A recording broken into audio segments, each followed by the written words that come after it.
More progress on inflation and confidence in a relatively soft landing, but still a complicated year ahead.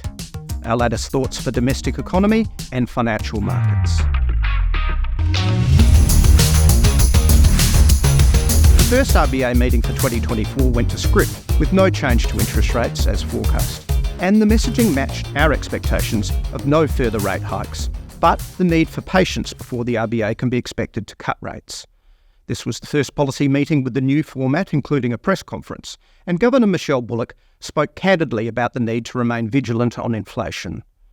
This should be interpreted mainly as a warning that rate cuts will be after inflation is tamed, not just on the hope that it might, but recent CPI data has been encouraging.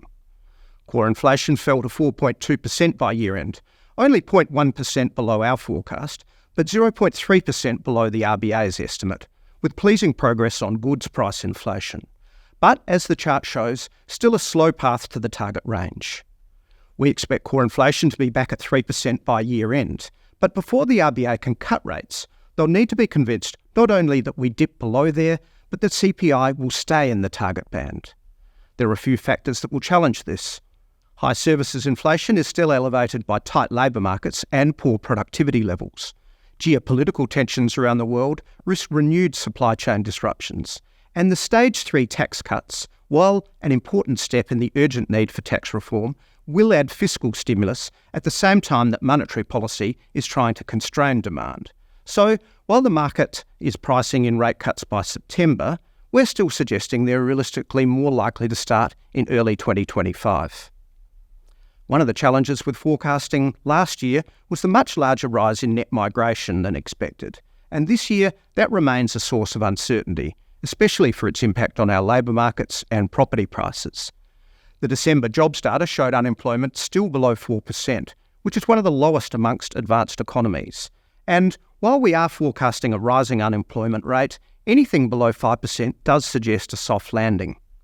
Financial markets are also pricing in a soft landing in the US, partly due to strength in their labour markets, taking stock markets to record highs, but keeping us guessing when the US Federal Reserve will start to cut their official rates, most likely in May. So we start 2024 with equity prices at record highs, buoyed by the thought of soft landings, rate cuts ahead, and an expected boom via artificial intelligence, as well as record highs in Australia for property prices, albeit mainly driven by population growth outpacing supply. For central banks, the combination of these aggressive valuations, together with resilient labour markets, may see less urgency to cut rates even as inflation falls. But we will need to see how demand for jobs holds up as the economy slows and how obediently inflation continues to fall. The next RBA decision isn't until March 19th, when rates will again be on hold. But ahead of that, the key data points will be labour force numbers for January, out on February 15th, and the monthly CPI indicator out on the 28th. Market consensus is for benign inflation, a soft landing with low unemployment, and rate cuts by September. But this narrow path will need a lot to go right to deliver the cuts so soon. And that's the market update from Bendigo Bank.